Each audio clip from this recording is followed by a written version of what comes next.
Free agency officially begins 8 days from now, unofficially 6 days away. On the 10th, the legal tampering period begins when teams are supposed to be able to talk to agents but not agree to any contracts, and yet you'll hear things leaking out on that day. So between now and then, teams need to get right. There's a lot of moving and shaking that needs to happen for them to get compliant so they clear their ledger on their credit cards and have money to spend when free agency starts. It's going to be a crucial free agency period for the Seahawks. They're currently over the salary cap, but don't fret.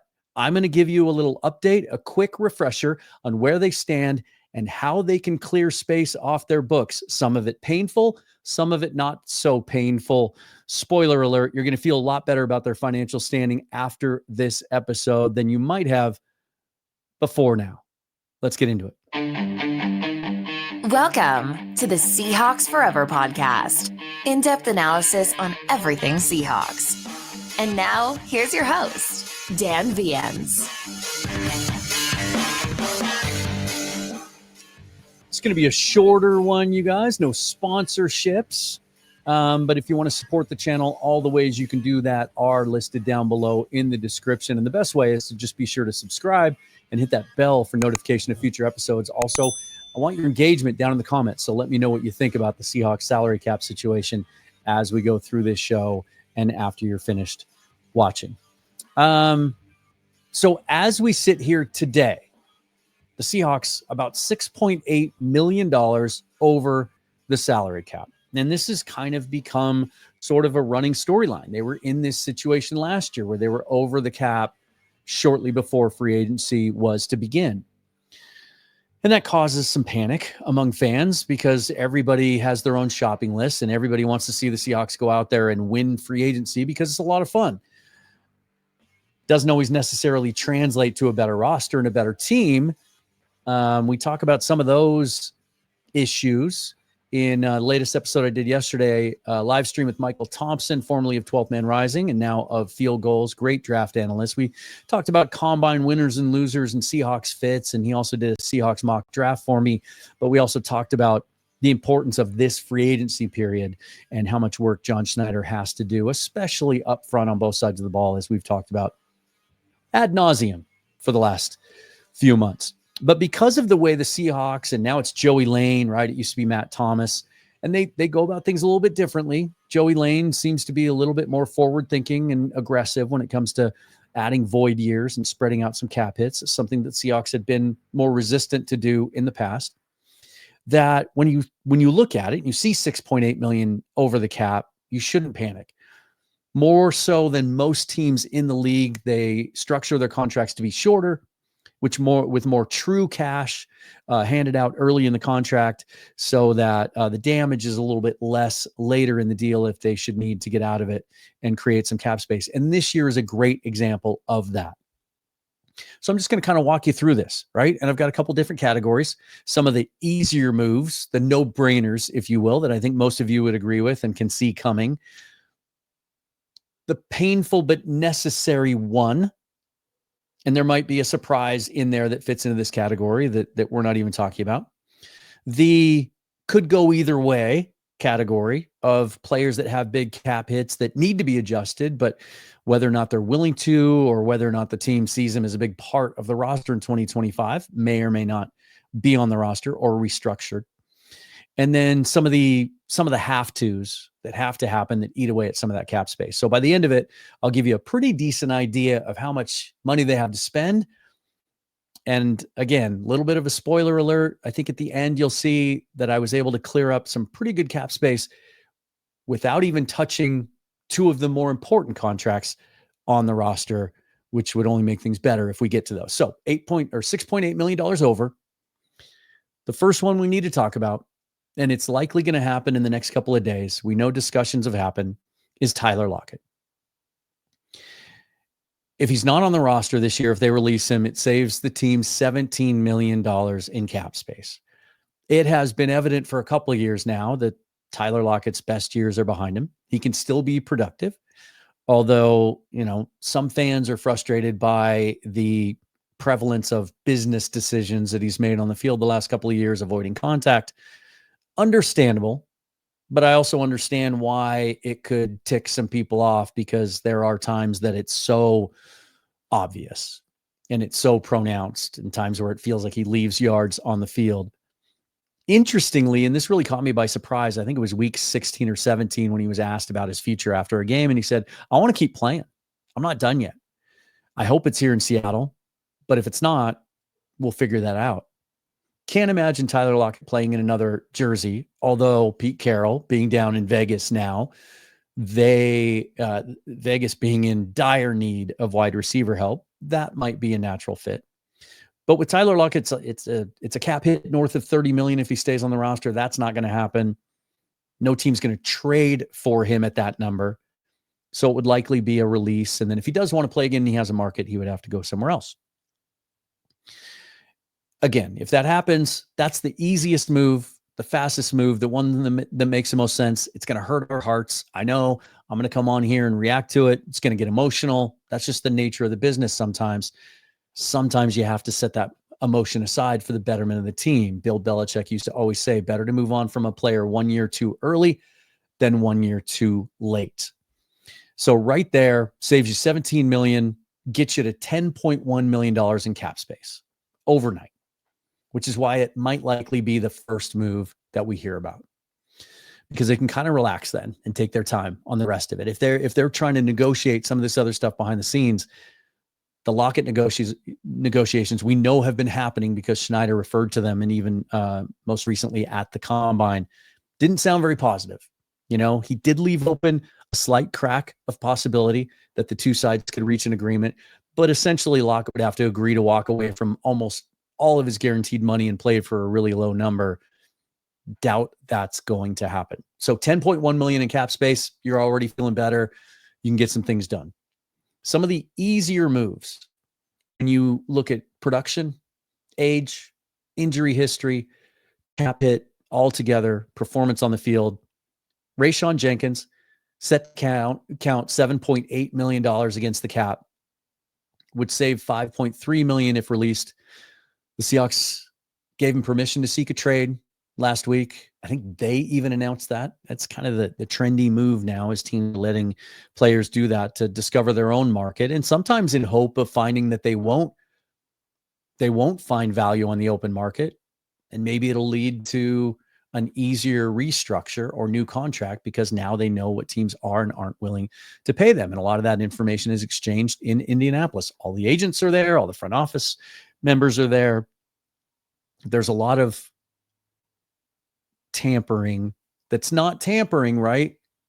But there's a lot that happens in Indianapolis where players learn their value. That's why you see so many moves being made right after the Combine is finished. So that right there saves you $5.3 million. George Fant, where, again, with a lot of these on this list, I can see a path for George Fant to still be on this roster. He played for John Benton, the new offensive line coach in New York for the Jets, played well when he was healthy, was signed last year to be a swing tackle and protect against Abe Lucas not being ready early in the season, but a guy that could play left and right tackle and even some guard. Great locker room guy, awesome dude. But he had a knee injury that just was nagging and just prevented him from being able to play. But he also didn't require surgery on it after that. And so is it a degenerative thing? Is it a sign that maybe he's just not going to be able to go? I'm not sure. It's a $5.6 million cap hit, which isn't that bad for a veteran swing tackle. There's good value in that, especially when you consider Stone Forsythe probably isn't going to be on the roster this year. And he's another guy that could play both the left and right side that's been on the roster the last 4 years. But if you cut George Fant, you save 3.8 more against the cap. It's likely to happen. Roy Robertson Harris picked up in a deal with Jacksonville shortly before the trade deadline. Really valuable defensive lineman, can play inside and out. Great locker room guy, grizzled veteran, 31 years old.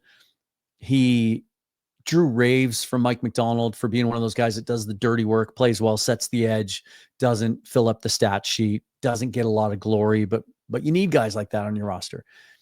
But he has cap hits of $8-ish million the next couple of years. None of it's guaranteed. So that's an easy savings.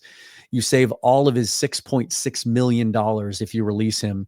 So even if they were to want him back, I think that's a classic case of you cut the guy before next Monday. And then if he goes out and tests his market, nothing's there, he's a fit. You could bring him back at a lower number later on. So that's another $6.6 million. And then Draymond Jones. Again, another guy that they restructured his deal last year, added 2 void years, which means a little bit more dead money in the future if they do move on from him in the next week. Another guy that the production hasn't matched the salary, was the biggest free agent contract John Schneider and Pete Carroll had ever agreed to with any player 2 off seasons ago.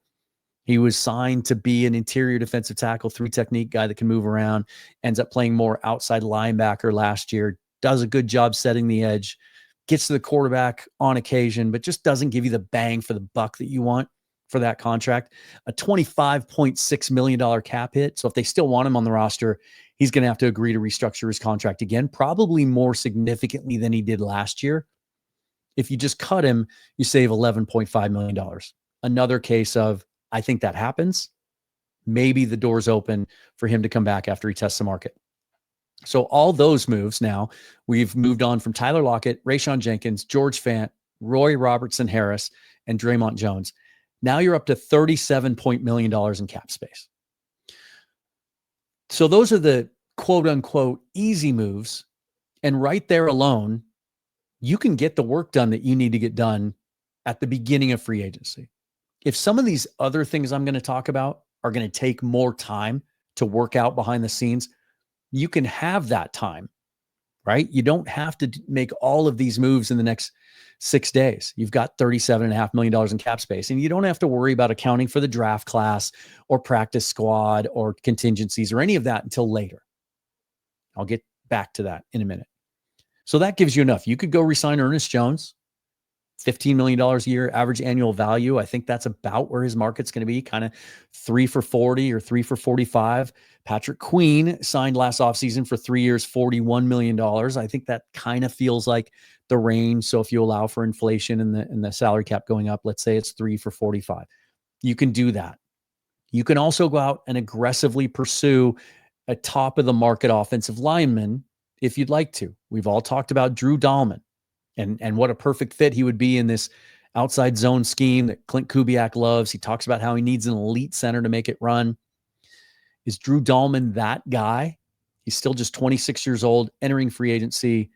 He was, the knock on him was he was an undersized guy coming out of Stanford, but that plays to his strength now because so many teams run this scheme and you need to be able to get out and move to the second level. He does that as well as anyone in the league. Was a little banged up last year, missed some time, but when he came back and got healthy, we saw some of the high-end movement skills and getting to the second level, body position, learning how to shield guys off. With $37.4 million in cap space, you can re-sign Ernest Jones and go sign Drew Dahlman for whatever he's going to cost if you want to. If he costs you 3 years and $60 million and rivals Creed Humphrey for that average annual value, you could still play in that ballpark if you want to and get that done. Unfortunately, when it comes to Dahlman, I'm just using him as an example. He's going to have a huge market. There's a bunch of teams out there looking for good centers, especially ones that are 26 years old and their best football might be ahead of them. But just kind of that first phase of getting the cap in alignment would give you an easy avenue between now and the 10th to clear the space you need so you can get both of those big boxes checked. And if it's not Dahlman, maybe it's Josh Myers. Don't know if he's a scheme fit as much. Or maybe you go guard and then you look to draft a center. Or you go with a veteran. This is something Rob Staten has really been championing. Sign Ryan Kelly from the Colts. Sounds like they're going to go a different direction, kind of get younger up front. And a guy that 32 years old, if he still is healthy and has something left in the tank, as much responsibility as Clint Kubiak puts on the center's plate, takes it off the quarterback's plate as far as calling protections. So you have to have a really smart center. A guy like Ryan Kelly would make a lot of sense. Really solidify the guard spots, get that veteran in there that you don't have to worry about. It's kind of what they were hoping Connor Williams would be, but the body and the soul and the mind and the heart just weren't willing. He ends up walking away from the game halfway through the season. You could get that done just based on those moves alone. So do you feel better already now about their cap situation? But then it gets really interesting because you've got a couple of moves after that. and they'll probably happen before then. Uchenna Nwosu is the biggest one, because he had a bonus coming to him on Valentine's Day that he and the team were able to come to agreement to delay that and push the payment of that bonus back so the Seahawks could figure out what they were going to do. I think Uchenna Nwosu, for all of his injury issues the last 2 years, is a guy that they absolutely want on this roster. I think he showed when he came back fully healthy the last couple of games of last year that he's still the player we expected. And I think a full healthy season in Mike Macdonald's system, he could be maybe the most productive edge on this roster. And he's a guy that he's an outstanding leader in that locker room. He's someone that you want to keep on the roster if you can. It also sounds like he wants to be here, because he could have said no. He and his agents could have said, nope, you pay us that on the 14th, or he let us go. And Nwosu might be a free agent at the moment. Now you could do just a simple restructure, which is the type where you don't even have to get the player's permission, and you just convert some of his salary into a signing bonus and pay him the cash today. And it allows you to spread out some of the cap hit. And just doing that would save you $6.6 million against the cap with that simple, just restructure. He's currently has a $21.1 million cap hit. That's why we're trying to work with this. But according to Corbin Smith, the team and Nwosu's representatives have discussed adding void years and spreading out that cap hit to lower his hit for 2025 so they can do a little bit more work. I think it's pretty clear, based on the fact that Nwosu agreed to move the payment of his bonus back, that both sides are interested in a more comprehensive restructuring of his contract, maybe even technically an extension. He's not 30 yet. Like, it would make sense to tack maybe an actual year or two to the end of his deal and spread some things out. But that would save you potentially as much as $10 million, maybe half of his cap hit. Cut that thing in half. And then there's Noah Fant, another similar situation, although his hasn't been injury related, but just hasn't really been as productive as his athletic profile and ceiling that we've all been hanging on all the way through his time in Denver after being a first round picked right before the Seahawks picked that year. And they've come out and told us after that they would have taken him if he had made it one more pick. And then they get him in the Russell Wilson trade. Obviously, they extend him last year at 2 years, $21 million. But the downside of that is now we're looking at a $13.4 million cap hit for 2025. Clint Kubiak has raved about Noah Fant's game. Mike Macdonald called him a complete tight end. And again, as much as Clint Kubiak likes to run 12 and 13 personnel, as much as just about anyone else in the league, you've got A.J. Barner coming off a good rookie year, but that's it. Brady Russell's a restricted free agent. Tyler Mabry is a practice squad guy. Farrell Brown was a 1 year veteran signing. He's probably not going to be back. So can you extend Noah Fant? He's still just 27, 28 years old.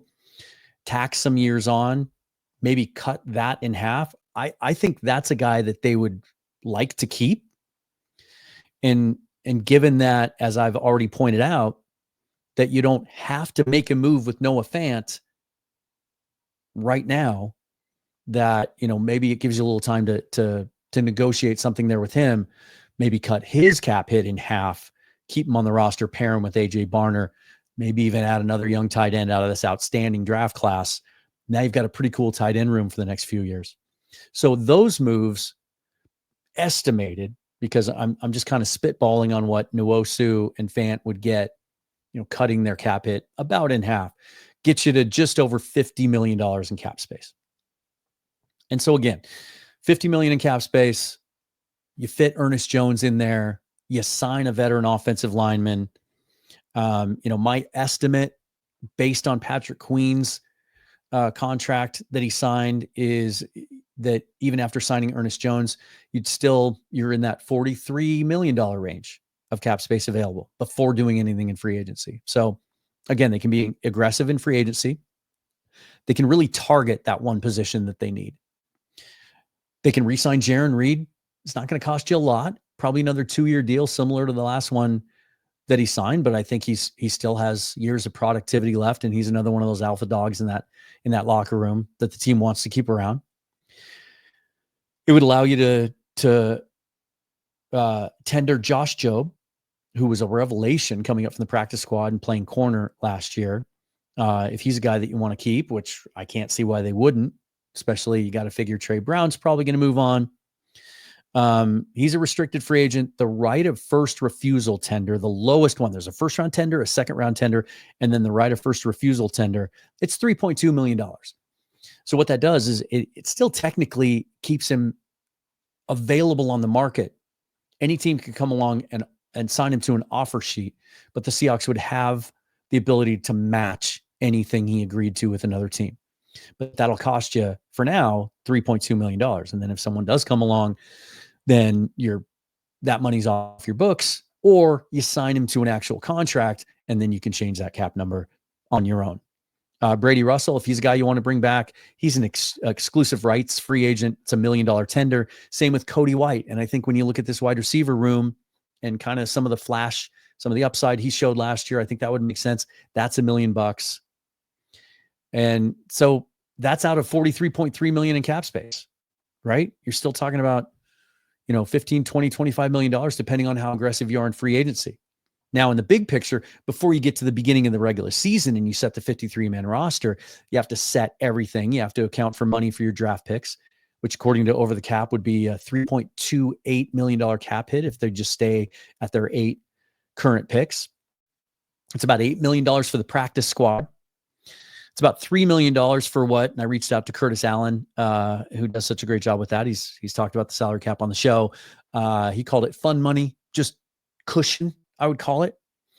That's about $14 million you need to account for out of that $43.3 million in cap space, right? But let's just round up to $20 million for the sake of argument, because John Schneider talks very openly, just did recently on his radio show again, about how they like to be a team that's poised and positioned to be able to make aggressive moves at the trade deadline if they need to acquire someone. And so they want to have some money set aside. They're not going to drain their check register before the regular season starts, because they want to have that flexibility.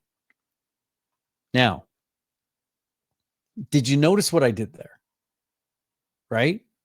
Made all those moves, kept Nwosu and Noah Fant, brought back Ernest Jones, brought back some key exclusive rights guys and restricted free agents, held back money for the practice squad and all those contingencies, and still have about 15 to 20 million in cap space left. And I didn't even touch Geno Smith's contract or DK Metcalf's. That's where it gets really interesting. I do think a deal will be struck with Geno before the start of free agency, which would either give the team the ability to do one of two things. Either because of this flexibility that I've just outlined, you could go ahead and front load some of that deal for Geno. And so it's a little bit easier on a year-to-year basis, or at a minimum after the second year of the new deal, to get out of it if you have another young quarterback that you want to pursue, or that's ready to play, or you're just ready to move on. It could allow you to do that. Or if you do just sign him to a more traditional new contract, a restructure, maybe tack on 2 years, or it's a 3-year deal and you tear up the current year. That kind of thing's pretty common. Then you reduce that $41.5 million cap hit.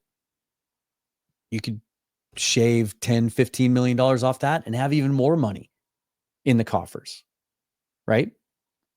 And then DK is one that I don't think there's any urgency to get it done.